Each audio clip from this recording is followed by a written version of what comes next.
Ladies and gentlemen and dear friends, good evening, good morning, good afternoon, depending on which part of the world you're connecting from. One very vivid memory of any program in Loyola is that it always starts on time, and it's delightful to see that the practice still continues. On behalf of LOBA and Loyola School, I extend a warm welcome to the students, parents, teachers, ex-Loyolites, well-wishers, and very especially, of course, the very eminent speakers who are ex-Loyolites who have distinguished themselves and now have kindly consented to be with us at this, the very first program of Explore.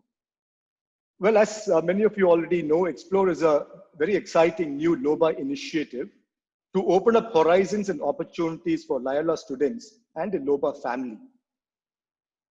The initiative aims primarily to engage our talented, experienced, successful LOBA members from various walks of life to provide career guidance and mentoring to Loyola students, both current students as well as those who recently graduated, as well as the children of LOBA members. This will be especially helpful for students who are exploring untraditional career streams, help them prepare for future job markets, smoothen their career tracks, and hasten their career growth. And through all this, help Loyola develop the next generation of well-informed, well-formed global leaders. The career options available to us today are plenty and many and very diverse too. Gone are the days when only a handful of professions were considered suitable to pursue. The options available are just mind-boggling, and the perspective of people have changed such that unconventional careers today are not only acceptable, they're also considered to be good and much appreciated. While students are spoiled for choice of the careers ranging from being creative to extremely professional, we believe that students will benefit enormously by engaging and listening to experiences, insights from very accomplished personalities that we bring forth through this program. The Career Guidance program will feature a series of interactive panel discussions over the next several months, featuring eminent and successful former Loyolites from different career streams, sharing opportunities, capabilities, and pathways to their career options. Today is the first, featuring panelists from music, film, fashion design, and entertainment. And on number 23rd, we feature a panel focusing on medicine, dentistry, and healthcare. And this will be followed by 3 more in December and January. Let me now move on to the introduction of the speakers. I regret to inform that unfortunately, George Peter, who would have all loved to hear today, and a wonderful musician that he is, that have been exciting and delightful to hear from him. Unfortunately, due to some personal emergencies, he's not able to make it today. And if by any chance he can join in later, he said he would. But let me now start the introduction of the speakers in the panel. First, if you could briefly introduce yourself, and while doing so, you could also share what made you choose your career. Jishnu? Good evening, everybody. It is an absolute delight to be here at Explore LOBA. And my regards, my best wishes to all of the parents and the students that have joined, the entire Loyola family. I'm very, very happy to be here. Thank you for inviting me. Very quickly about myself, I'm from the 1994 ICSE batch. I hung around for another couple of years till 1996, after which I pursued an engineering degree from NIT Allahabad in electrical engineering. I graduated in 2000. I then joined TCS as a software engineer. I spent 4 years there. I had a great time. I visited the US as part of an assignment. I explored the world of technology and things. At the time, I had considered a master's and then a PhD and things like that in the US. So I utilized that time there to try and see if I wanted to do that.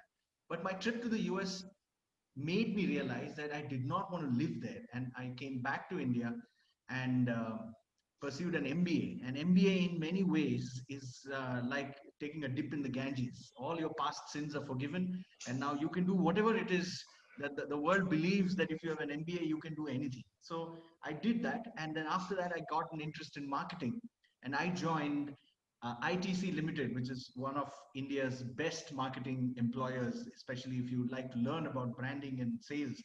I did that for about 3 years.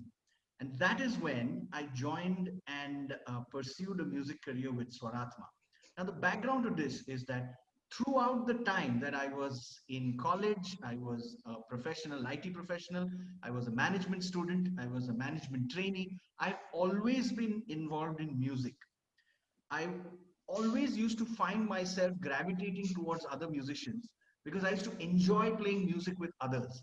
So either I would join a band or I would form a band. I've formed bands in different colleges. I've formed bands in cities like Indore, which didn't have bands at the time and things like that. Until I moved to Bangalore with ITC in the year 2007, as I recall.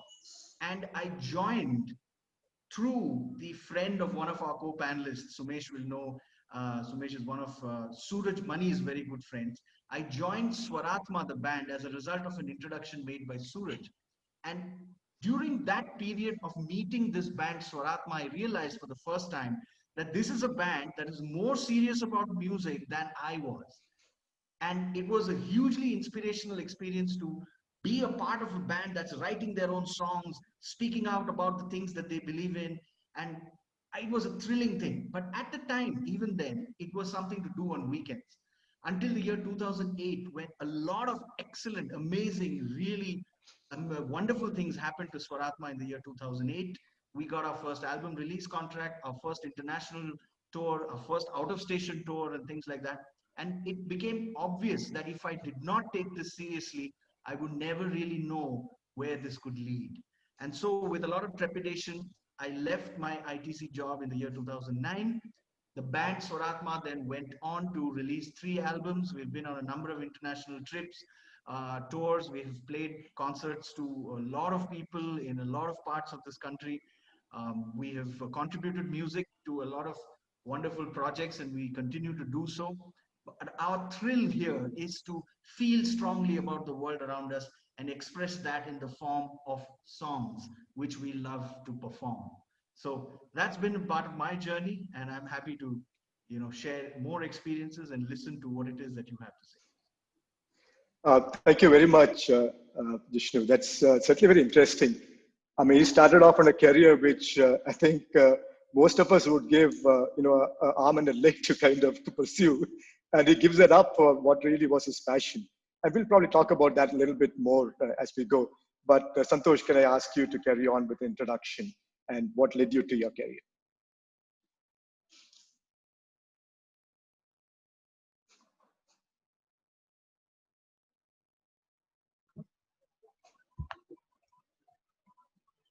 Hi, good evening, folks. My introduction is when I was in school, actually, all my friends either wanted to be doctors or engineers. And most of them actually, can you hear me? Yeah. So most of my friends wanted to be doctors and engineers, and some of them, of course, pilots. And all these people have actually achieved what they wanted to be, either their own dreams or their father's dreams or parents' dreams. But they all are doing very well. So I think Loyola School has that ability to create something exciting in everyone as per their own dreams and desires. In my case, I was very much wanting to take up a job which would encourage me to travel and see the world. That's what my whole objective of my schooling was, because I loved the stories like in Jungle Picture, which we learned, and I was really amazed at the different places. And my whole dream in life was to have a job where it's not a 9 to 5 job, and I could travel. And of course, I was very much interested in the arts because I used to sketch a lot. I used to follow painters. I was someone who was not really um, preparing myself to be joyful all the time. So I never prepared to worry, because I feel that when you start preparing yourself by worrying or by complaining, then it is almost like you're exercising doing that. So you better become good at worrying and good at all this. So I feel that sometimes it's better to just practice being happy and like that. So I think there's a great joy in watching nature unfold. So when I was studying in school, and everything teaches you something or other. Like when I was in school, I used to play hockey, and it was my job to tell all my fellow hockey players by phone whether it will rain or not. So I used to stand on the terrace top and would observe the rain conditions, and I could predict rain after some time. But I also learned how the green looks so magnificent against the black cloud, how the wet trees look so amazing, and in a fleeting moment when the sun peeped in, you would see this shining glitters all over, and it was amazing. And I learned that the most beautiful things happen when there is transitions. So I learned a lot of my photography lessons by doing other things, but subconsciously absorbing most of this. So if you're very passionate about something, you should never confuse passion and make it into a profession, because then you might be disappointed. But if you feel that you have something to say and something to do, then I think you should pursue it. So after which I, of course, joined the Film Institute Pune, which is the most prestigious film institute. So after that, of course, I started out on a journey with the camera, making documentaries initially, and then getting into features. And then I was also fortunate enough to be awarded, or rather invited by the American Society of Cinematographers, and being the first one in 100 years since its commencement. Of course, the Indian government gave me a Padma Shri and all that stuff. So it has been a very interesting journey, and I also made most of the stories that I've learned in school into movies, actually, children's movies. Yeah. So that's it, actually. Yeah. And I feel I'm just starting. Okay. Oh, you're just starting. Post-pandemic, Okay. post-pandemic starting. Because I So used to work with people like Edward Hussain, who was 90 when I was shooting his film, when I was filming for him. And he told me, Santhosh, for the next 5 years, I'm booking you. And he was 90 years old.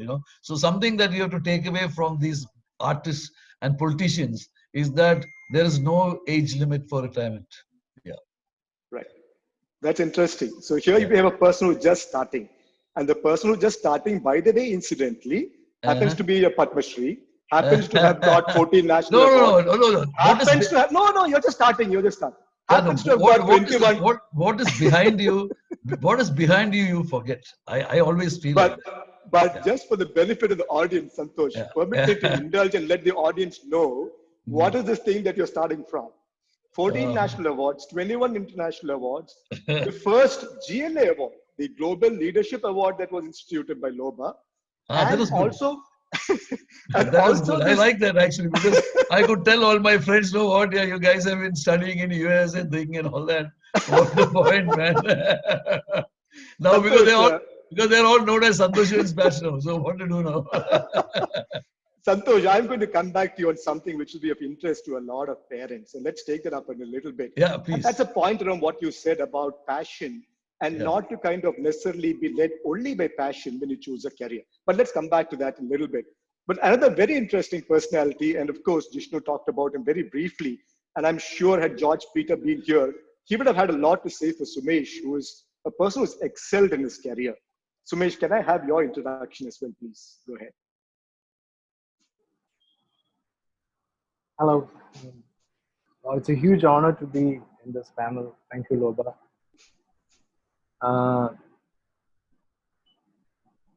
Just a brief profile of my career. I think I passed out from Loyola in '86, 10th standard. Joined PKM Engineering College for Electronics and Communication, and then passed out in '92. Soon after that, I joined AsiaNet. AsiaNet was the first private television network in Kerala. Only Zee TV and Star TV was launched before AsiaNet. So it was a huge privilege to, join something which was on a technological,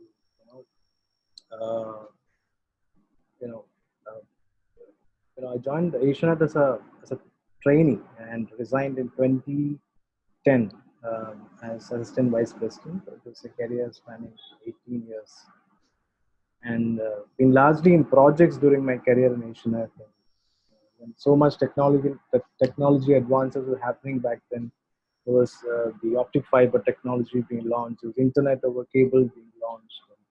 I was happy to be part of such revolutionary new technology. So my shift in career happened in 2000 when I started creating content for broadcast. So I was mostly interested in music, all forms of music, Indian and Western. The support of the management, I could launch a channel, a music channel for HNet network. It's called Rosebud. It was available only on the HNet network. So Rose Bowl was the beginning of many great things for me. I started directing shows, promoting new artists. In India, as you know, film music is the main thing. It dominates the music scene. So over 90% of what we listen to in India is film music. So like in the West, where the music industry is different from film music, we too had independent music scene, as we call it, back in the 90s. Uh, Bands like Rock Machine, 1380, Parikrama, Indian Ocean were all huge bands, even, and they brought out original music, and sold albums back then. So now the independent scene has seen a lot of superstars emerging over the years. In Kerala, the birth of Abiel brought about a huge impact in the scene. I always believe that even one artist can probably change the scene entirely. So I was fortunate to shoot Aviel soon after their first album was launched in 2007. So and then on and went on to shoot a lot of artists and emerging artists. In 2013, I got to conceptualize and launch the channel Kappa TV for Madhurabhumi. It was in this channel that I could create a platform called Music Mojo. It's a studio-based jam session.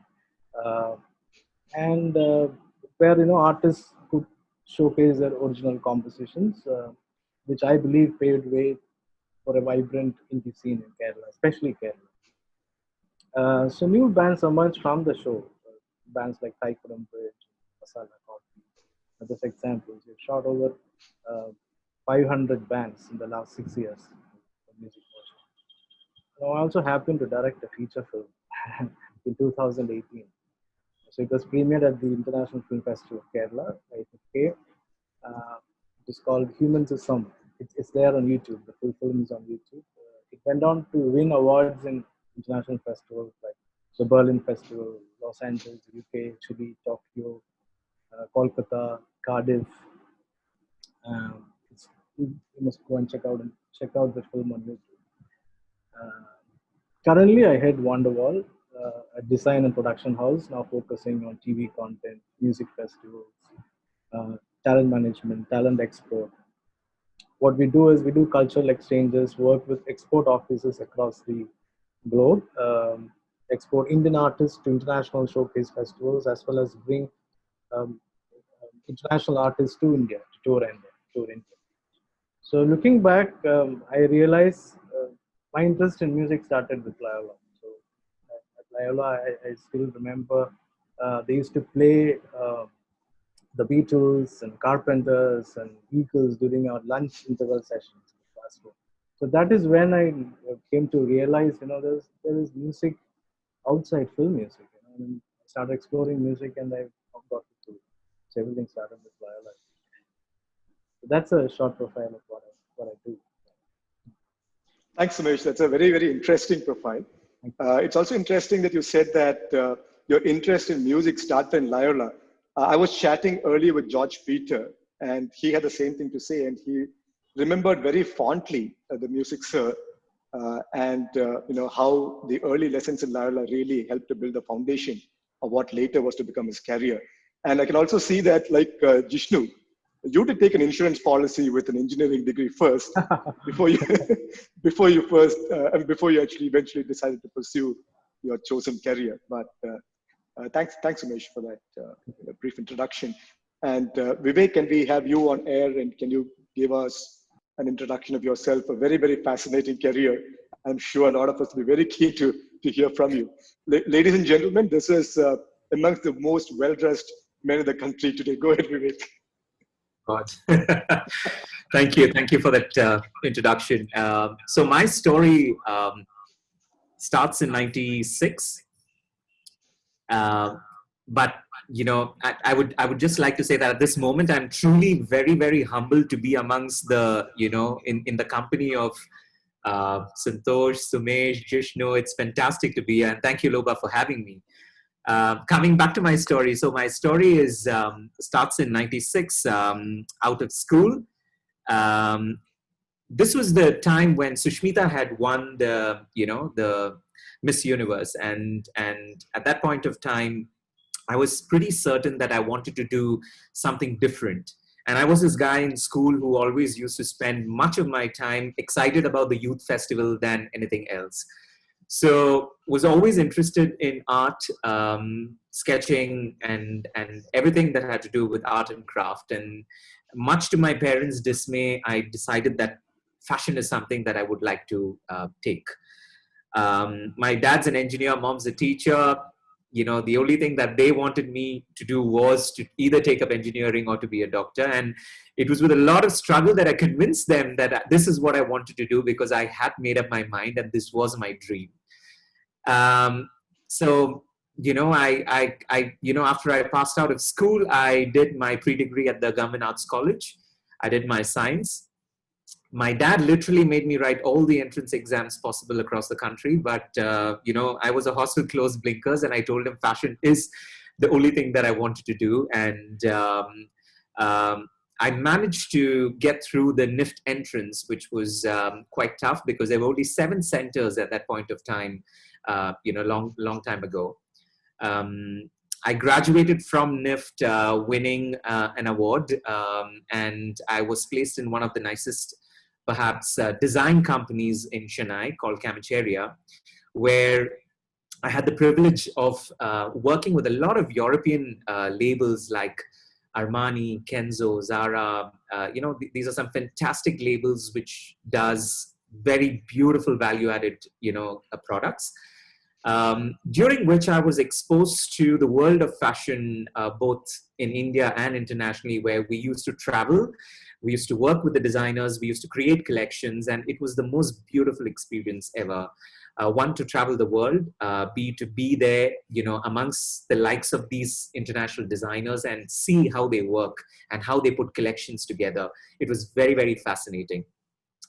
7 years down the line, you know, while I was heading the creative team at the place that I worked, I decided that I wanted to nurture my interest in fashion a little more. So I decided to take up masters in fashion at the Domus Academy in Milan. And this is the twist in the story. So while I was a week away from leaving to Milan, I get invited to the India Fashion Week, saying, you are one of the Gen X designers that we've selected to show at Fashion Week.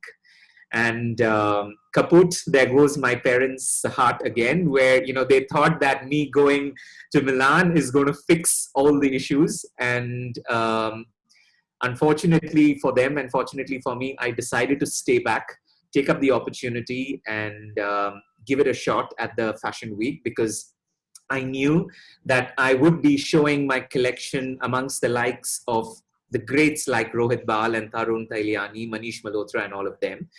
And my first show was in 2007 at India Fashion Week. It was very well received, fortunately. I decided from my experience at Fashion Week and from the reaction of a lot of people at Fashion Week that I'm going to work really hard to put the south of India on the fashion map. Because there was a preconceived notion about fashion and the south of India, and I decided that it's high time we changed it. And 13 years down the lane, we have a flagship store in Chennai. We retail with some of the best fashion stores across the country.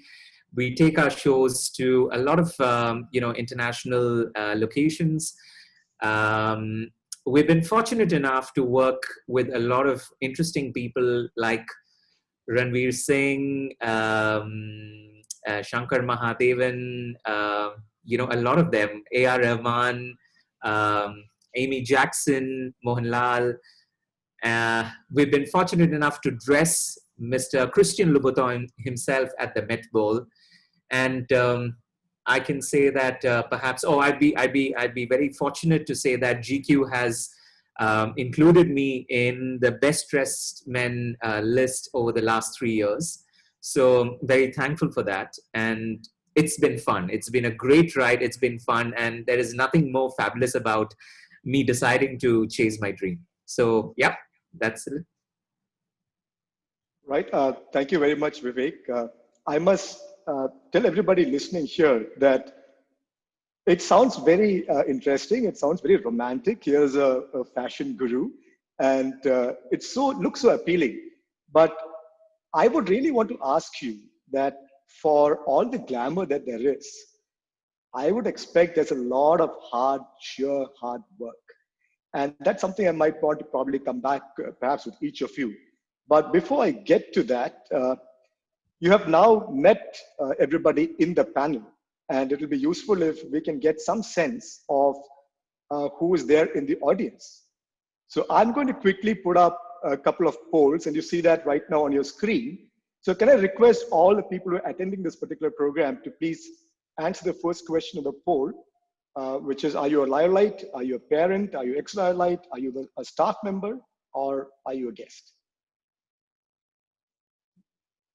Can I request a quick answer to the poll?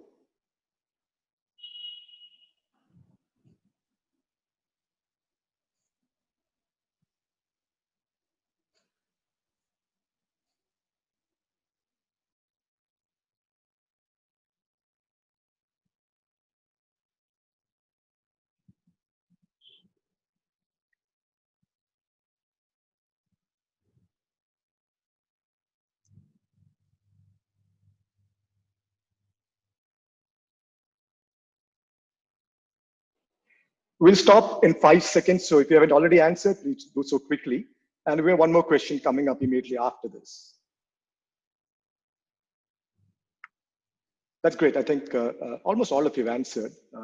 That's great. So let me quickly, before we go to the next question, just share what I see here. A large number of participants, close to about 50%, are actually Loyolites, and about 20% are parents, and another nearly 20% ex-Loyolites. And then the rest really being the staff and very few guests. So it's largely Loyolites, parents, ex-Loyolites. Great. So that's the profile of the audience. I have one more question coming up for you. So thank you very much for joining this program. And it's delightful to see and hear from such fantastic personalities. But on the subject matter, how interested really are you or your child in the careers being discussed today, which is music, cinema, entertainment, fashion? Are you very interested, you're not so sure, or not interested? Could you please respond as quickly as you can?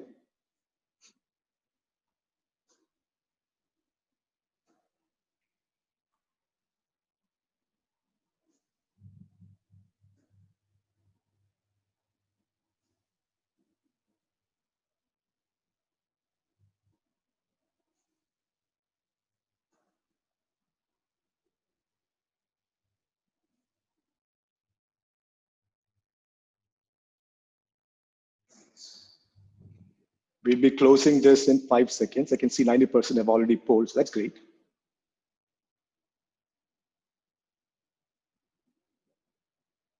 If you see me smiling when the results are out, it means that a large number are very interested. But I can't see the result yet. Well, you can see me smiling. So I can see that a very large number are very interested and a large number are interested. So between those two, we have close to 80% and 15% not so sure. And about 4% are not so interested. But thank you so much for coming. I'm sure it will still be interesting, even if this particular career option is not something that you might be keenly interested in. So thanks so much for the poll. Thank you for your responses. And now let me quickly go to the panelists with a few questions that I have for them. And I must remind you that if anybody who's attending would like to kind of ask questions to the panelists, I can see many have already started doing so. Please feel free to put the questions in the Q&A box. But Santhosh, I'm going to ask you again a question where we left off. You made a very interesting statement. Actually, you made two. I'll let one pass. One was about don't make worrying a habit. And I think it's a great statement. And that's a great message for a lot of parents here. But I'll let that pass for now. But my question to you is this. You did mention that don't get carried away purely by passion. And when you're in your choice of making a career, there's a lot more to it. So how do you really decide? I mean, so I might be interested in movies, in cinema, I might be interested in music, I might be interested in fashion. Is it just a passion? Is it just a hobby? Or is it something that is, something which is more ingrained, which I should pursue as a career? How would you address that, Santhosh? I don't know exactly what to and how to answer that, because I think the best person to answer it would be the person who's making this decision, because he will know exactly what it is all about. The most important thing I feel is we should, before trying to attempt to answer the question when and how, we should answer why we want to do this. Why is very important to start off anything with. Why am I doing this particular job, or why do I want to take a photograph or make a film? So this why becomes the most important thing actually. Once you solve that, you know that this is why I want to do it. Then what you need is to have a motivation to do it. It can't be money, because I don't think uh, getting into films is an instant success to making money, because most of these art forms as we know it today, whether it's music or cinematography or film or anything, it touches people, and music, I think, is one of the most beautiful creative things, because it touches so many millions of people, even if it is done 10 years back. So the whole idea of touching people's lives, if I take a picture of and send it and give it to someone, there are so many people today who will tell Santhosh took this picture 25 years back and things like that. It brings some kind of joy for them and something like that. So I think arts is about touching people also. That is very important. There's nothing without the people. So I feel that it is very important to realize that. And unlike studying in school where we say 1 plus 1 is equal to 2, we know the answer is 2. But for an artist, it's never 2. There is a problem, because it is a creative process. So 1 plus 1, like in a marriage, it can have 2 or 3 children. So it is never 2.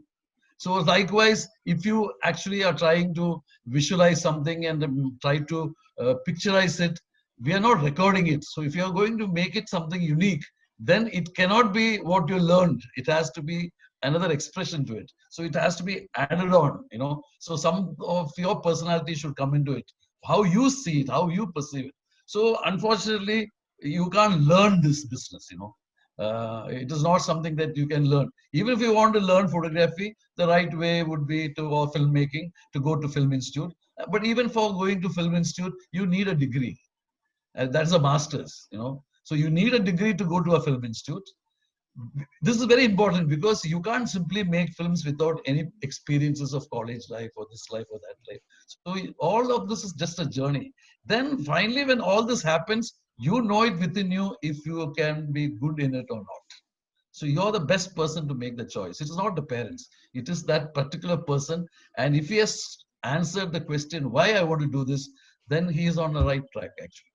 And because there's no real, way, or there are lots of ways to get to where you want to go, but there's no particular way for anyone, actually. So everyone has to make their own journey. Like when I listen to all these people, you realize that they all had it in them to do what they want, and sometimes they won't realize it directly. Sometimes it took time to divert into what they want. So that is up to you, actually. Right. So I That's a would great advise answer. you to finish your studies, be very good in studies. Not that I was very good, but still, but be good in studies and get all the degrees, and then you transport yourself so that your parents are also happy, like that. Right. Yeah. That's a great answer. Thanks, Santhosh. So I think the message really is that each one for himself. You need to figure it out yourself. Parents obviously have the best of interest, and they'll certainly be people who will want to advise, which is good. They could certainly be influencers. But end of the day, it really is each individual to understand, realize, and do best for himself or herself. I also think while you answered, Santhosh, I was doing some peeps on the Q&As, and there were some questions saying that after 12, can I directly jump to movie making? But you already answered it that education is important. You mentioned about the film institute and things that you learned from there being important. You also did mention that money is not necessarily, in your case particularly, a great driver. Not that it need not be for others. But I'm going to kind of, Sumesh, ask you this question of what defines success? I mean, in Santosh's case, he says, no, it's just not, I mean, there's more to it than just money for sure. So what really is success? Is it about contentment? Is it about fame? Is it creative joy? So what really does success mean? And yeah, what is your perspective on that, Sumesh? What does success mean to you? Absolutely, creative joy. I mean, I am able to do something which I really love doing. So it's always an experiment every day. So I keep trying new things, and doing that and earning, is great. I mean, so that to me is success. It's happiness. It's a Yeah, journey. actually, In fact, you get to learn more things. Yes, on the yeah, he's very right because I think sometimes money becomes secondary, and you end up actually as you more experience and all that. Money becomes very secondary, but then there are people who pay you very well also. So it is not, and you are doing something which you enjoy even if you didn't take money. Just now I finished shooting for Arvind Swamy, who's making a debut film for web series. Now the money for that film we are not paid because the money for that film is being used to help the cine workers. So it's on Netflix. It'll come now actually. So I think sometimes it's not about the money. We had a great time shooting for 7 8 days, and no one is getting paid. But you feel that you're doing for a cause. And for me, it was also good because after a long time, I'm shooting after 3 months of pandemic and I'm filming. So I was very excited to Right. film anyway.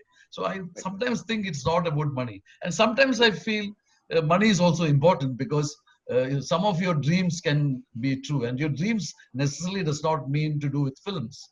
I also do a lot of documentaries. So I did a documentary on a Kuttanad farmer. So spent about 2 months filming him doing his various work, and then finally, I decided that farming is the best job, to in the life in someone's life. So I bought 2 acres of land and I'm growing a forest in Pondicherry. So it's fun. Now I'm not getting any money out of it, but when I see these wild peacocks come and go and all, it gives you tremendous joy. It is the same thing the kind of joy you get when some people say that they saw your film and were very affected by it and all that. Same kind of joy. So I think that high is what keeps you going actually. So Santhosh, you actually kind of ruined it for me in some ways. When you kept saying that money is not important, I thought I'll finish the webinar, give you a call and say, here's my bank account number and money is important for me. But then, but then you said money is also important. So, Yeah. sure. in my line, in fact, it is more of creating opportunities for others too. For example, uh, Absolutely. nothing much is happening these days. In the past 6 months, I think the entertainment industry is the worst hit in terms of, especially the music industry, the technicians, the production houses. So everyone is suffering. So even we couldn't actually shoot Music Mojo for the last 4 months, and there are another 10-15 bands lined up to be recorded.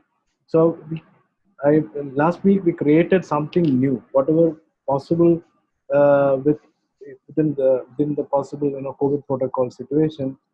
We went to the Western Ghats in a Chinar wildlife sanctuary. We shot a series called Eye on Music.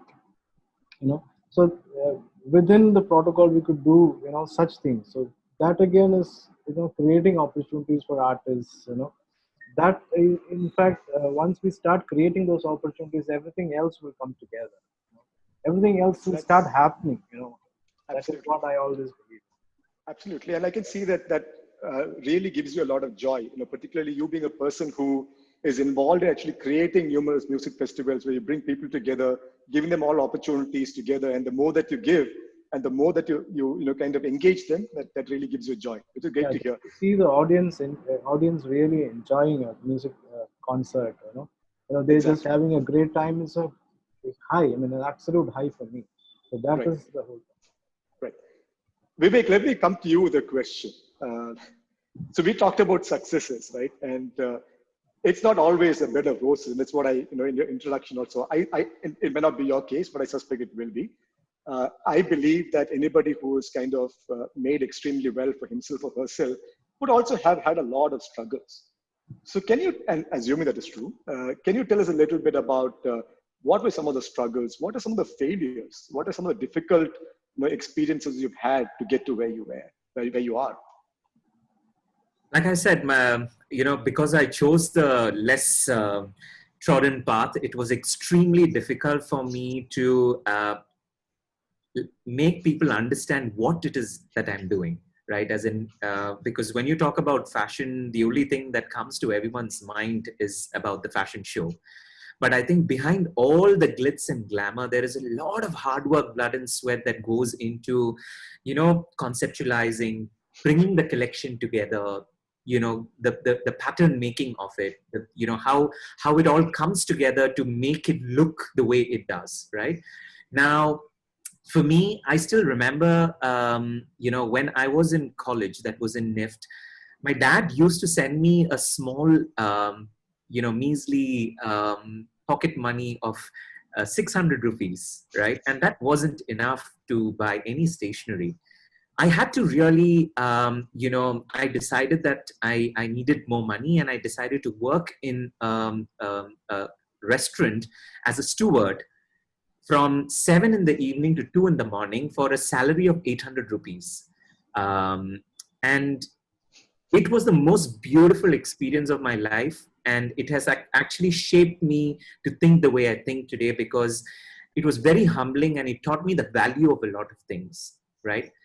And it was very, very tough for me to get to where I was, because there is a lot of preconceived notion relevant to fashion and what it is about, where you have to constantly prove to everyone around you that it is not just the models and the glamour and all of that, but there is a lot of very beautiful, interesting things that you need to do and that you do to make it look the way it does, right? And we started one brick at a time, Vijay, as in, we started our business, if I can say so, from a small little room, a rented machine. And fortunately, until before COVID, we were, around giving employment to around 50 people and being able to support a lot of artisans and craftsmen, and that the sheer joy of doing that has been fantastic. More importantly, I would say that my biggest hardship was to constantly prove to people that, fashion is something that is something that you can make a living out of. Going with Santhosh said, I think it is very important not to mix passion, with it being a profession, because most creative people don't end up making money because of that, right? So I think it's extremely important if you understand what you want to do, and if you chase it from the bottom of your heart, irrespective of all the lows that you go through, because I think every low makes you stronger. I feel that it is a great experience. Every failure that I have had has been the biggest gift, I think I can say so, because I think I've been able to come back stronger. I've been able to learn from it, and it has helped me shape my future possibly in a better way. That's brilliant, Vivek. And I just love what you said, that a failure is really a stepping stone to success. And if you're able to learn from our failures very clearly, we really are a beneficiary from the whole process. Thanks, Vivek. That's very nicely put. Jishnu, I'm going to come to you now. I've been watching some of your TED Talks. Jishnu is very, very popular. And I was watching this TED Talk where you explain the story behind some of your creations, like Pyasi and the song Topi Wale, which is about the politician taking pot shots at them, and also Yeshu, Allah, or Krishna, which is about the hypocrisy in religion. What rings through all that is the enormous amount of passion that you have for what you do, just like everybody else. But my question is this. Many parents and students worry when it's not very clear to them as to what am I cut out for? What should my career be like? And personally, my brother, for example, while he was in high school, was very clear he wanted to be a doctor, and he pursued it, became a doctor. I had no clue what I wanted to do. I'm not sure I still do. But the point really is that particularly parents and maybe students start getting worried that it doesn't seem to be obvious. Now, here's a person who has done the engineering and MBA, again from fantastic institutions like NIT and XLRI, which is extremely good. But later on, completely switched and chose something else. So what is your advice for parents and students who have some anxiety about their state of mind with a decision not being clear? Very glad you asked that question. And I'm very happy to be able to answer this question with my father in attendance. I just checked that he was a part of the panelists, and I'm very grateful to him for joining. And as you rightly pointed out, we've all, both myself, my father, and families of my friends, we've all gone through that kind of anxiety. And what I have to say is this: it's okay. Just relax, because it's not necessary that you must have all the answers today. We place in our society a great emphasis on certainty. In fact, the entire schooling system and the degrees and everything else that you pursue is to guarantee a certainty in the outcomes. That you do this, you do an MBA, you are guaranteed that you are going to have a job that will get you by. And certainty is important. However, when it comes to the things such as creative expression, there really is no way to know for sure whether what you believe in is going to work out, quote unquote, whatever that means to you. The only way to find out is to get into it, is to flow into it and give it what you think is your best. Once I was backstage at an NDTV studio. This was when I had just joined Swaratma, and there was an interview. They wanted some upcoming bands and established bands, and they wanted to talk to them and all of that. The show itself was not as memorable as the backstage conversation that I had with members of Indian Ocean, the pioneering folk rock band, whom we've looked up to over the years. And one of the members of Indian Ocean, the late Ashim Chakraborty, was sitting backstage having tea and Marie biscuits with us. Um, and over the course of the conversation, he said something very, very important. And he said in Hindi, and I'll translate, अगर आपको मजा आ रहा है तो उसको struggle मत बोलो. If you're enjoying what you're doing, don't call it a struggle. And you know, the whole struggle part of it in the whole creative industry is very romanticized and spoken about. And you know, he struggled for 10 years and then he made it. He was probably having a good time. And if you are able to create environments around you or place yourself in environments where you're enjoying the process of creating what you're creating, whether it's designing fashion or putting together concerts or imagining what a transition in two states of nature is going to best look like, whatever that may be. In my case, it is, I feel strongly about the way politics is treated or mistreated or ignored. And can we have some fun around this? That's not a struggle, that's fun. And if you can put yourself in that situation where you are having fun and doing something good out of it, chances are that you might end up on a panel like this and people will want to know what you're thinking. And that's great. Right. Thanks. Thank you, Jishnu. I'm sure, respects to your father who's watching, I'm sure he'll be a proud man today for the wonderful things that you do. Sumesh, let me come to you. Very often, you know, when someone is interested in pursuing something which is not strictly the conventional choice of careers, one of the things parents would say is that, you know, you can look at that later on. Why don't you first take your insurance? So you took the insurance. I mean, like Jishnu, you took an insurance, right? Do you see, two questions. One, do you now in hindsight, with the benefit of hindsight, do you see that as a waste of time? And second, what is your recommendation? I mean, if someone is very clear that, for example, they would like to pursue music, would you suggest they just pursue music or take an insurance if the parents feel that engineering degree or a lawyer's degree or some such is important first? What is your perspective, Sumesh? Yeah, I had to take the insurance because my parents wanted me to become an engineer. So I became an engineer, got a job, and I was into it completely. I was into the job and I was enjoying it, the projects and the technology and everything. But on the way, there was something missing. I couldn't really do what I really wanted to do. So though it seems very cliche, I thought that was the whole point where I started creating opportunities within the system itself. So I proposed for a channel in an Asianet, and then I could do what I wanted to do within the system. So I was just wise about it. And I started the career switch when I had a really successful corporate career, and I thought enough is enough, and I just wanted to jump and, as they say, grow wings as you go down, right? So I made the plunge. I didn't really know whether it was going to be successful in that kind of profession. But over the years, I think the industry has improved. The music industry has evolved. The independent industry has evolved itself to, and it has become a major industry now. So I didn't know when I actually jumped into it that it would be successful. So I guess with my experience, I guess for people to actually pursue this career, it is a bit risky even now.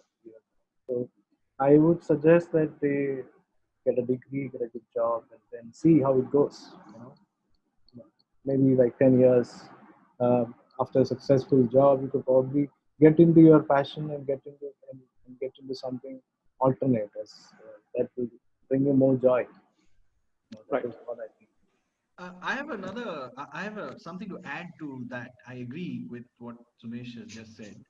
But the thing that I want to add is that I don't think it needs to be seen as compartments of from this year to the next 3 years, I'm going to spend in getting an insurance in the form of an engineering degree that my parents want. Then I'm going to become an artist and I'm going to make films or make music or draw or write or whatever it is. To be able to express what you feel about the world, you need to have experienced the world. And when you go to college or you do anything, when you are in a part of whatever social structure or system that it is, that is the raw material. That is what you imbibe, and the things that you feel are what are going to come out of you in the form of an artist later. Absolutely. Important thing to do, and this I quote my bandmate Vasu, who's I've been in the band with for the last 12 years, is that if you even make me do the work of an accountant, I'm going to do it like an artist. And that is a very important thing to imbibe. If you think that you are an artist, you can be an engineering student as an artist. You can be a technologist as an artist. Some of the greatest technologists of the world, the greatest scientists have all been artists. The way that they approach it, the way that they're able to connect seemingly unconnected things and create something new is a big part of art. And if you're doing that while studying engineering or medicine or whatever it may be considered, I would look at it in hindsight. Of course, I didn't know I was doing this at the time. But if you go through life like a sponge and you're able to absorb all of the good feelings and the bad feelings, when you do choose to be an artist, it's going to help you. Right, right. Thanks, Sumesh and Jishnu. That's very nicely put. Let me come back to you, Santhosh. Now, one of the things, and I could be completely foolish in saying this, but one of the impressions that I have often heard, at least, is that there's a lot of nepotism within the film industry. Now, which means that you might have talent, but you don't have hereditary privileges. And is that really true? And so, if there is many in this audience who, and I can see from the question, there are a lot of people who are interested in cinema. How challenging is it? And is it really that they are starting on a back foot because of the lack of these hereditary privileges? I don't think it's a easy thing to get into the profession. See, Santosh, normally when you had the benefit of your dad, who was a very famous person, a very famous photographer. yeah, that's also there, but actually it was a disadvantage. It was a disadvantage actually that you tend to realize later on. Because after I passed out of film institute, I thought I was a genius. Of course, all the people, when you pass out such a big institute like that, you think you're a genius, so you wanted to get going. So I met one of my dad's friends, who's a filmmaker, and told him, "Uncle, I know him as a kid. Uncle, I'll shoot your next film. I don't think your films look that good anymore, you know. So he said, okay, Santhosh, have you finished and all that? I said, yeah, they can't teach me anything anymore. I'm too good and all that. So I went back, and then later on, because I had left my glasses behind, when I went to take the glasses, I realized that he's on the phone to my dad saying, this boy should go and assist someone for 5, 6 years. Then only you learn something. Otherwise, everyone will say that just because he is your son, that you can't be a talented person as well, you know. So it starts as a disadvantage if you know someone who your dad knows, then it is like it's like, okay, I'm just doing it because of him, and they don't have any confidence in you, which is a very bad thing to happen. So I Santhosh, decided that I will not assist anyone, because I didn't want to assist anyone, because I thought I was too good to assist and all that stuff, you know, waste my time. So I didn't know what to do, but fortunately I was making a living that time, because I was a pretty good still photographer. I could take lots of still pictures, and I'd learned from Kodak photochemistry and everything. So I was very qualified, still photographer. So I did a lot of advertising and things like that. So I knew that I wasn't worried about making money or anything like that. I was only worried about not being able to travel, you know. So those days I used to travel to different districts in Nagarkoil and all that for Vivek and the Kendra, so that I will shoot these Balwadis, children in school, so that they get donations from Tata and all these people. So I used to see life around me, because I always realized that after school also you need to learn a lot more. And school and universities and colleges were all first-hand education. They are not all second-hand education, because it was a collective experience of a lot of students who shared the same kind of learning. Whereas when you travel on your own, each has their own distinct lessons that they learn and absorb, seeing things around them. So it's a learning process all the time. So that made me more adventurous. I think, come to think of it, when he says, when Jishnu was saying that you should be adventurous, it's very interesting. So we also read about, in school, there's a book called Jungle Picture, Noah books, jungle picture stories. So I was very impressed with all these jungle stories. So I decided that when these people offered me a job to teach children, that I said I will do it. They said Arunachal Pradesh. I heard it as somewhere next to Andhra Pradesh. I didn't know that they were going to take me all the way to China border and dump me in the middle of nowhere, full forest, and I'm sitting there in a school which is in 3 acres or 4 acres with children having swords in school. And there was Mahatma Gandhi statue that they had made in front of the school, which looked like them only, because it's like Buddha became Chinese when it went to China, like that. And Mahatma Gandhi was well built, muscled, calf muscles, because they're like that. And his stick was raised high. So I said, but he was into non-violence and all, whatever you made him out to be. Then they said, no, sir, you didn't know. He only chased the British out of India. So very excited kind of people. But some of the best lessons also I learned from them. When their dog died, they buried the dog 6 feet under a tall tree. And they told, because for them, anything with a mystery has to have an equal blend of light and darkness, which is very much what I do in my photography, actually. But the fact is that anything with life has to have a mystery. So the roots are carnivorous, but it brings beautiful flowers. So you need all kinds of experiences in your life. And later I realized I learned another big thing. That is that you have to believe in yourself. Because after this episode, it was getting very dark. And all the fireflies had started coming out, and it's very disturbing darkness, because there in those mountains, Himalayas and all that, when the sun goes behind the hill, it is like a light is switched off. And suddenly it's all very magical, and suddenly we are going through the forest back to our school, when suddenly they stop and they surround me and they do hush hush and all that, take out their sword and things like that. So I wondered what the hell is happening. Then they pointed and said, sir, 2 tiger prints. 2 tiger prints. I said, what the hell are you talking about? Then he said, yes, 2 tiger prints. And then I'm thinking that the tiger must be somewhere hiding in the tall grass, and thinking, oh, one South Indian dinner on our way or something like that. Who knows? That time I was thinking all that.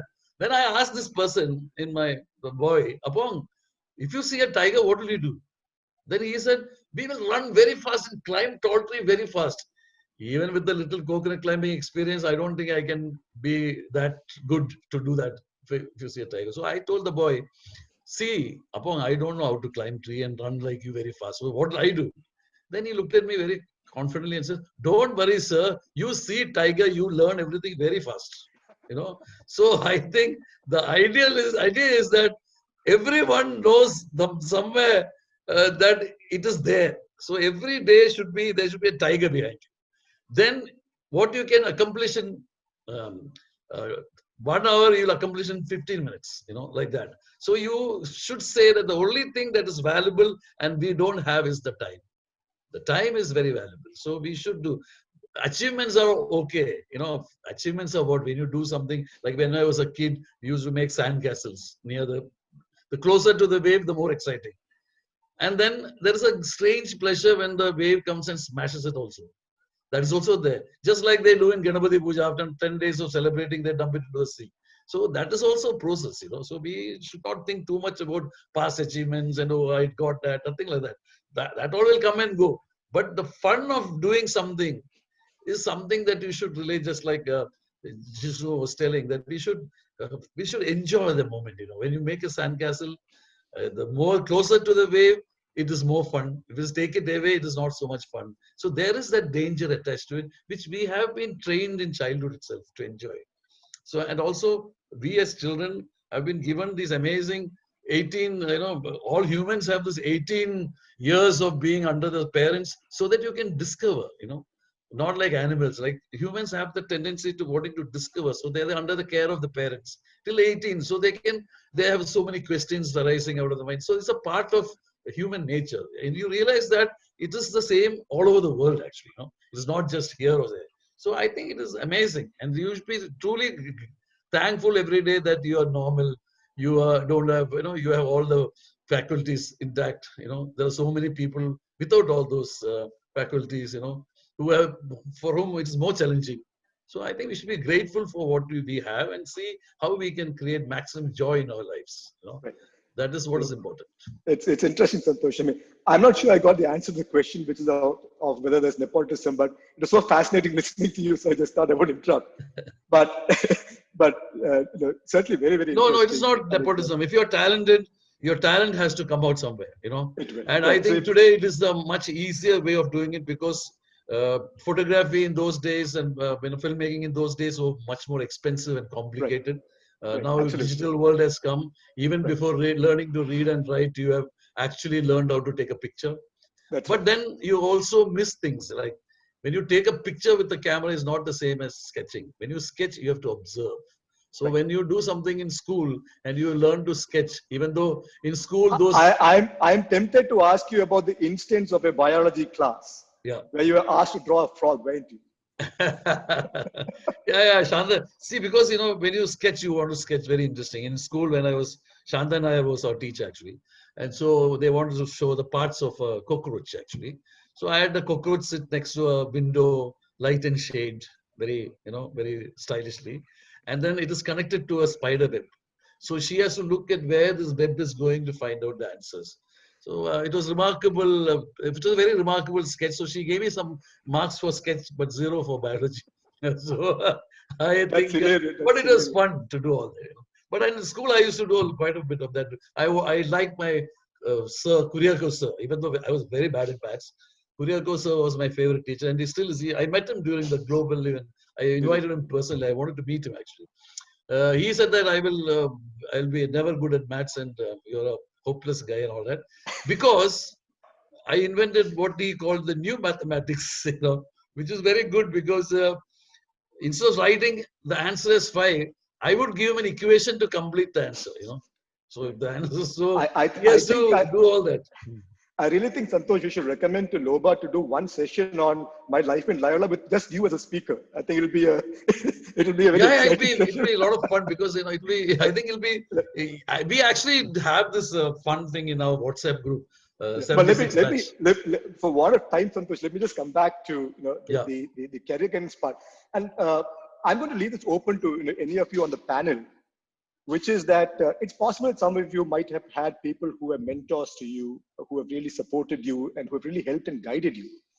Is there anyone among you who really has a strong experience that you would like to speak about, and how valuable, how useful is it to have good mentors in your careers? It's an open question. I don't know if mentors are interesting, but I don't think. I think uh, as far as films are concerned, most of the filmmakers that you admire are your mentors without actually you meeting them. You learn from them. You learn from what others have done too, when things were much more difficult. Their sensibilities. For example, I can have teachers like Raja Ravarma, okay, who my grandmother used to teach painting in the palace. So she would bring all these calendars, and then she would describe these stories after school. And then we will be all taken into this fantastic world of, it was a visual education. You imagine, Garuda coming and all these things. So that's also a kind of education and a mentor. And then later you followed his painting style and did that in a film called Perindachan. So you tend to have people like that who might have influenced you, which is very interesting. So people are influenced you in certain ways, and of course you yourself have influenced so many people. Right. So Absolutely. So you have it is like give and take. Right. Vivek, were you also wanting to say something on that? No, I was just, thinking about what you said, and I feel that having a good mentor just changes the ball game, because out of my experience, we've been lucky enough to have a few people come into our lives at the right time to point us in the right direction. Because for us, everything that we do has been a discovery. It's been a lot of risk. It's been a journey of sorts. And more often than not, we've found ourselves at the end of a tunnel and we say no way to go. And there comes someone, with a guiding light telling us to think a certain way. And I think that's the beauty of a mentor. I think a mentor is able to, a good mentor helps you look at things with a different perspective, but not necessarily to tell you what to do and what not to do. And I think that is, and for me, I would say from my own personal experience, life after COVID, as in we were at a place where, what we did was down to zero, because there was no occasions, no events, no weddings, and there was no need for occasion wear or fashion anymore, right? Everyone were in their pajamas, and that was comfort. So when we were at that time and when we had to sustain ourselves, I think with the help of a mentor, I think I was able to kind of look at it with a completely different perspective, which helped me reinvent, right? And I think that's so important, to have good mentors who's able to make you look at things differently. And I feel that has been the guiding light from for the last 8 months to where I am today. So I'm very, very thankful. Right. Thanks, Vivek. I'm going to kind of have you share some more thoughts here, because I can see a lot of questions that have come up, and I'm sure you're going to take some questions as well as we speak. And there are a good number of questions for you, relating to the fashion industry. So let me read this question from Akshay Akash, who asks, what is the scope of the fashion industry in India? What is the scope of the fashion industry in India? How hard is it to start up an independent fashion label or brand? And let me add to that with asking you, what really is the job market like? And also, how do you see the progression of this profession in time to come? So if you could just give a overall. Sure. I think to answer that very quickly, I think you are at a time where it is the most easiest to be able to explore and to for the exposure that you have today, right? As in, from where we came from, there was no exposure and very few people knew about fashion. And I really don't think that the kind of opportunities that you have today, because you're talking about, fashion bloggers, you're talking about stylists, you're talking about editors, fashion editors, the amount of opportunities that you are insane, because I think that, fashion has just gone beyond clothes. It's become more of a lifestyle, right? So I think there is so much to explore in terms of job opportunities. What was the first question, Vijay, that you asked about? This was more about, one about the kind of scope within the fashion industry. Right. In India, what's the kind of opportunities that you have? Right. And also, how do you see it progressing? How do you see the industry progressing in time? I would say that in the last 15 years, I think the fashion scene in India has exploded. to the extent that I think Indian fashion is off repute, and there is a lot of respect that Indian fashion designers are given in the international circuit. We have designers like Rahul Mishra, Sabyasachi, all of them showing at the Paris and the New York Fashion Week.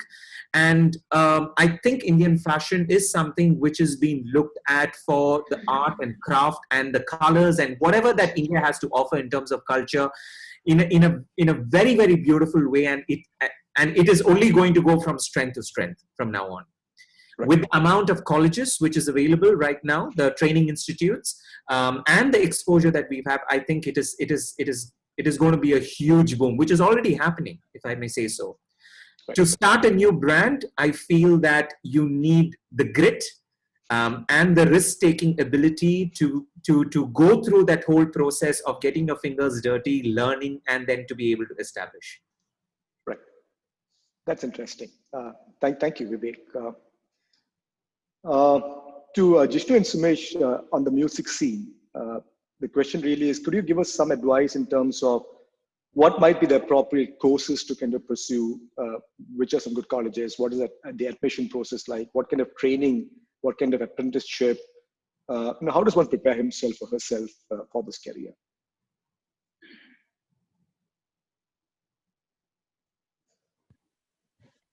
Well, there is no easy answer to that. And I speak for George as well, and we had discussed this a little earlier, where George also said that he hadn't had any professional formal training in music, and to be honest, neither have I. However, I grew up on music because there was always music surrounding me when I was a child. My father used to and still does sings Ravindra Sangeet at home. We used to every Sunday morning used to be old Hindi film songs. I've heard a lot of music, but unfortunately, I didn't have the opportunity to learn music formally, and there is a certain merit to that. So there is a certain value to learning the craft itself. Now, music is music, whether you're learning vocal or instrumental, the fundamentals of which remain the same. It is, in fact, a very primal human form of expression, more basic than man-made forms of language. I mean, something that a piece of music that you write can cut across any kind of language or class or nationality barrier. But there is a method to it. There is a certain craft to it. And if you can learn that without getting into the fact that the learning and the process is important. And that is actually my big beef, or rather my gripe or complaint against arts education in general.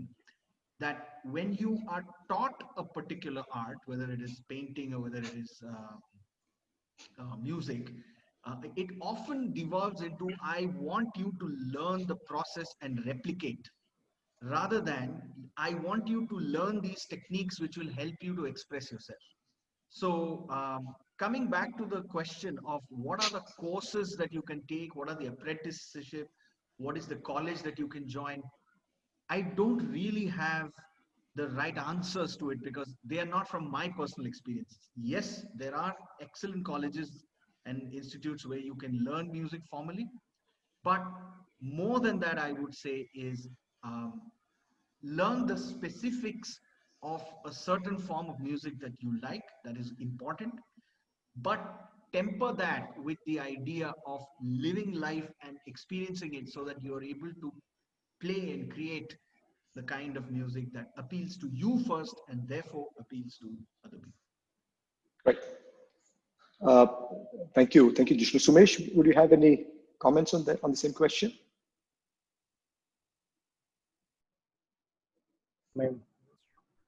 Looking at some of the key careers in the music industry, we're looking at the music business.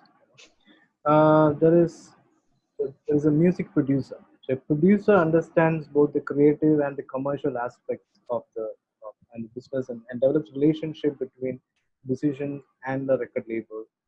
So the producer should create an environment that enables artists to create and express themselves. So the music producer is a key career these days. So what you learn to become a music producer, looking at basically you have to learn about the foundational audio and music concepts, start studying various types of software, and dive into what makes a good sound. To be a truly great producer, you need to acquire knowledge in engineering and mixing. So that is a great career to actually, venture into. Now there is an artist manager like us. An artist manager create exists to create opportunities, connect and take the music forward for many artists. We have to really understand the artist, and it's a sustainable career. In fact, you need management and leadership skills, you know, um, organizing multiple what do you call functions between musician, publishers, booking agents, concert venues. So you have to organize all this. So the artist manager is also a key career that we can pursue these days. Then there are tour managers. Tour managers again, they actually uh, they in fact you will learn a lot of logistics as well to actually become a good tour manager. You should have good accounting skills. Uh, you have to learn accounting. You have to do daily scheduling management. So the tour manager is one other key area. Then there is the booking agent. Who actually books an artist, a concert venue. These are all. And then there is the music publicist. You have to promote your music. So these days, promoting music is a key role. So it is a marketing-based role. So these are some of the key careers that are emerging in the music industry. Thanks, Sumesh. That's a lovely answer. And as you said that, I realized that's something we could probably spend a little bit of time on, but now since we might have to wind down, we probably wouldn't get into it. But the point really is that if you take music or you take fashion or you take cinema, there are lots of different options within that. So this is a fairly wide industry. And for example, in cinema, you really could be a producer, you could be a director, you could be an editor, you could be a cinematographer, so much. And likewise for fashion, likewise for music. But Santhosh, one quick question to you before I ask the last question. The last question, I'll ask you what the question is now, but a question to Santhosh first. The last question I want each of you to think about is what's a final message to youngsters looking to enter this career? But before we get to that, Santhosh, a question to you. And there's a question that's come up. It's an anonymous question. And the question is, how important would you say short films are in this day and age for a student filmmaker? How does one attract an audience for it? So we see a lot of people making these short films these days. The question is, how important is this for a student filmmaker, and how does one attract an audience for it? I think the main thing is, if you make a film with some strong content. So cinema, short films have a very universal viewership. So to find visibility in social media is not very difficult at all. It is very easy actually. And maybe for an aspiring filmmaker, this could be your first step, a step towards greater, opportunities. And a short film is, there are competitions, so people will see it. And if you have done something innovative and interesting, and especially if you have something really nice to say, you can be very sure it will be noted. And it is a very good first step to make, actually. I would very much advise people who really think that they want to do, they can make it on even a phone. That is enough. For a social platform that should do. So it is not about why is the most important thing. Why do you want this? So that's it.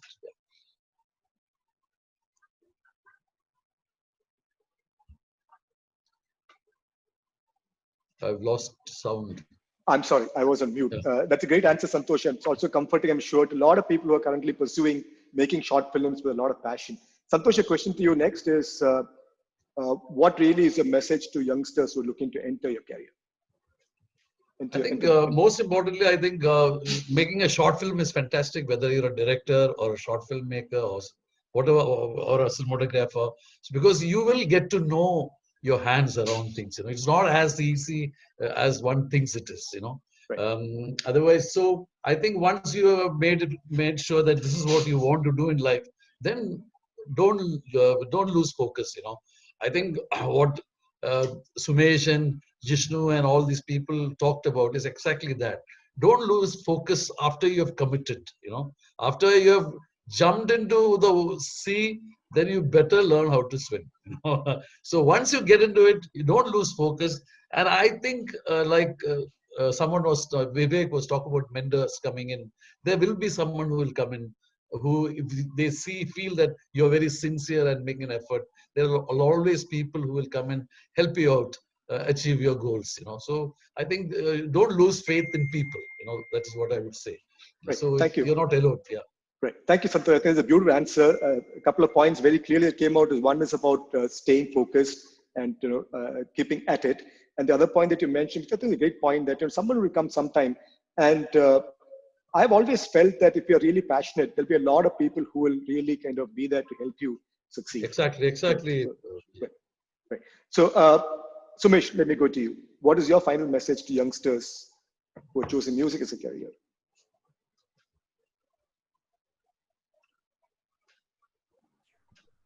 There are great opportunities in music, and music industry, as you said, is huge and it's still very unexplored. So if you have the passion to actually uh, work hard, in this industry, it creates a lot of Come and see. opportunities for you. And before I leave, I just wanted to talk about one person who actually shaped my career, shaped me as a person. It was Father Vijay, our class teacher at Loyola. Our 86 batch, he was with us for 3 years. Uh, I'm sure all the 33 of us who was in the class will agree. He was revolutionary. He changed everything that we believed till then. So he basically was a person who influenced me. I mean, the most influential person I ever came across. And I just want to tell that particular thing to all my, all the 33 classmates I have would agree to that. Thank you, Sumesh. That's very nice of you to say that. So very clearly, there are a whole lot of unexplored opportunities. Go get them. And Sumesh, since you mentioned it, I'm going to take the liberty of making a statement here as well. Likewise, as in your case, I've had a person who's really changed my life.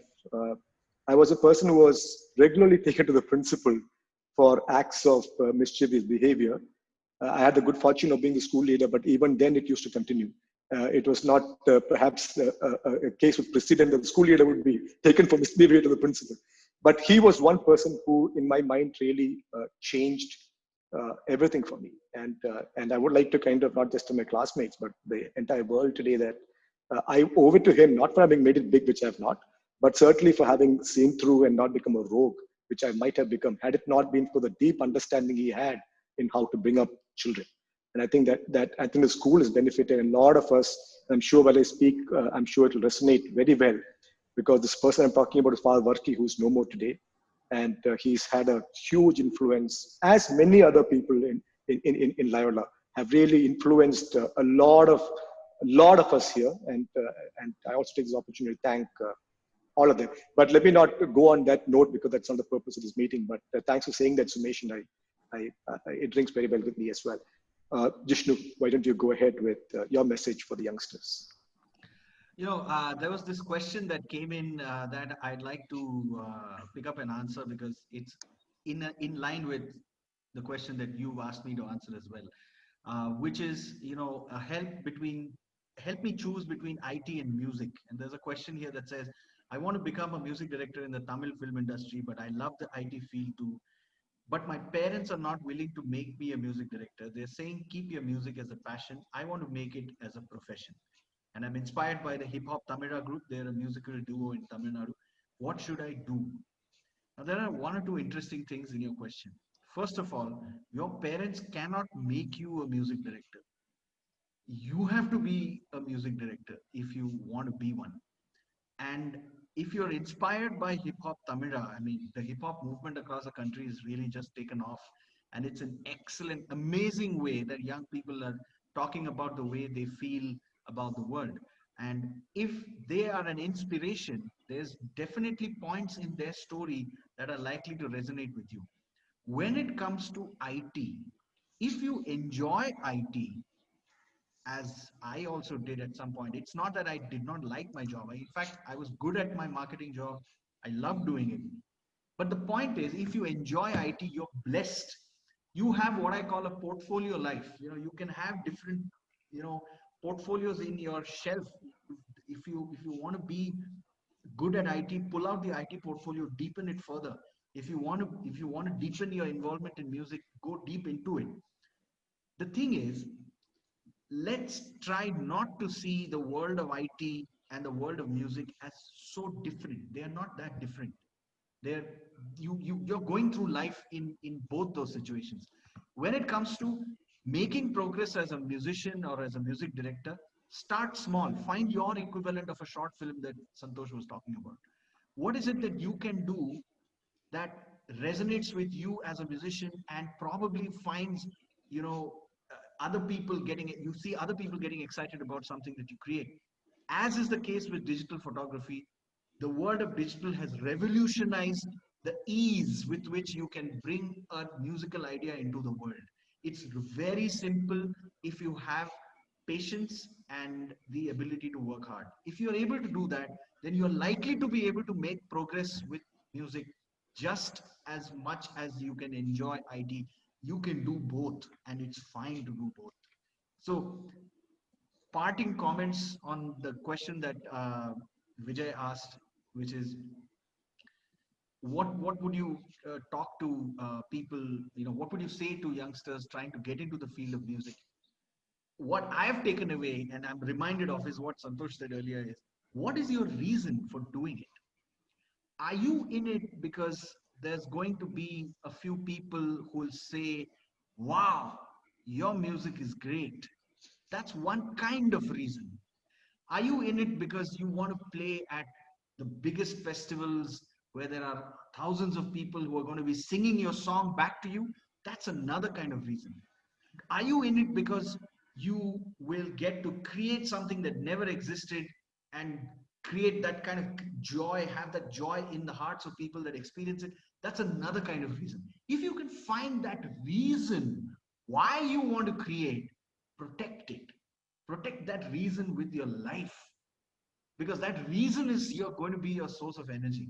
And all of it, the rest of it, which whether you work hard to learn a technology or learn music or make connections, or you're able to collaborate and create something, all of that is going to come from the reason why you want to do it. If you can find that reason, you're blessed.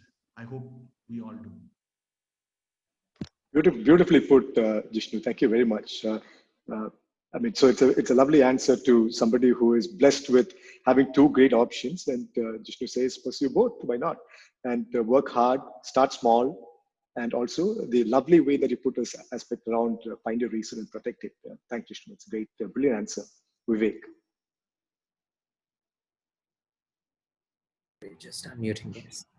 I'm Jishnu, I must say that I'm completely blown away with that, because I think it makes so much sense. And I think that's specifically something which, more than the students, I think which all parents should listen to, right? Because I think it's about them giving the kids, the freedom to think, and more importantly, the freedom to take risks.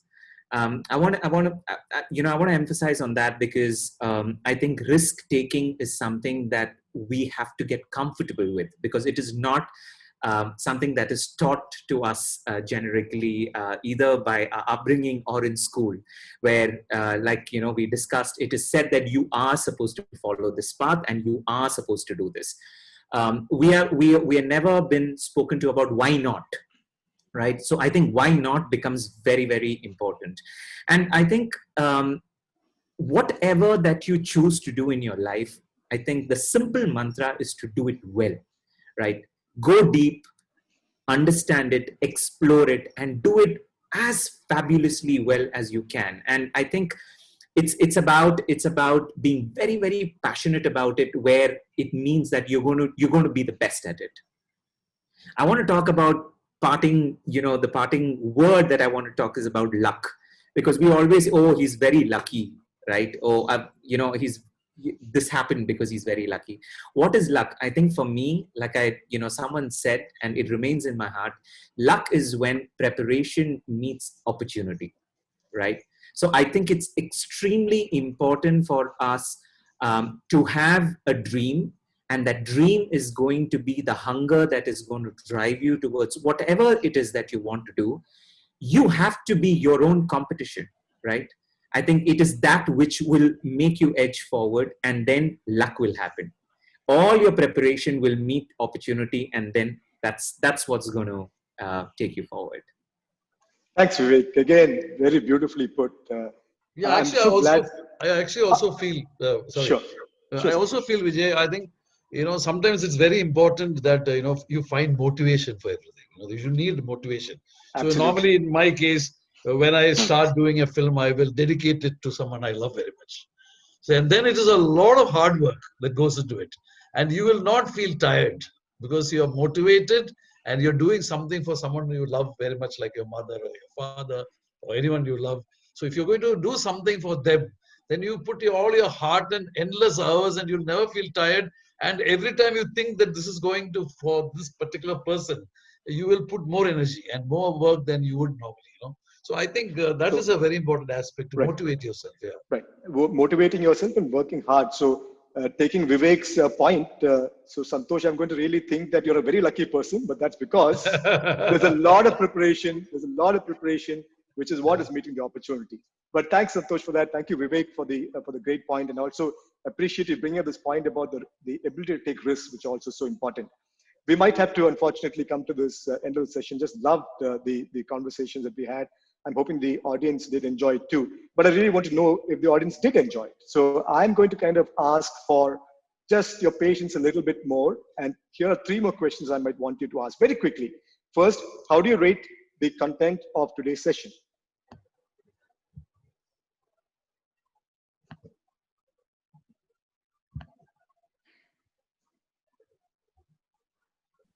Okay, now I'm nervous.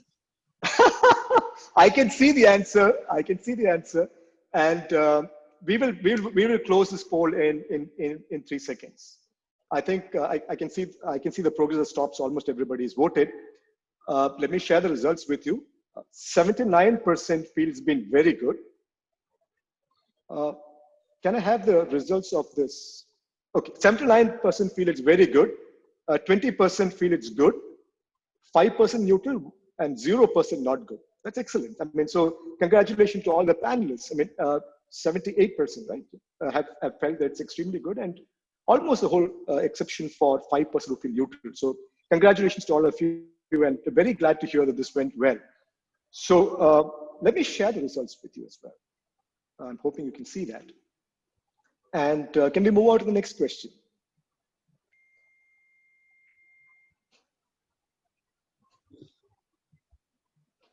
How do you rate the panelists? This is even worse.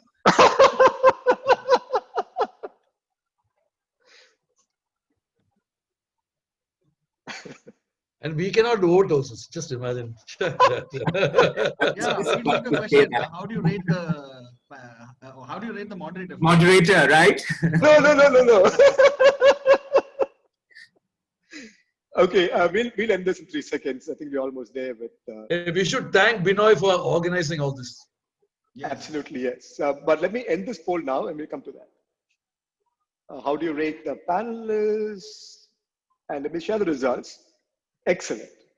I think 82% feel that they're very good, and almost entirely everybody else feels it's good. 1% neutral, and 2% feel that could have been better. So that's an excellent. Congratulations to all of you. I mean, it's overwhelmingly, I think, a great result, and thank you so much to all the panelists. And I just have one more question. Overall, how satisfied were you with today's career guidance session?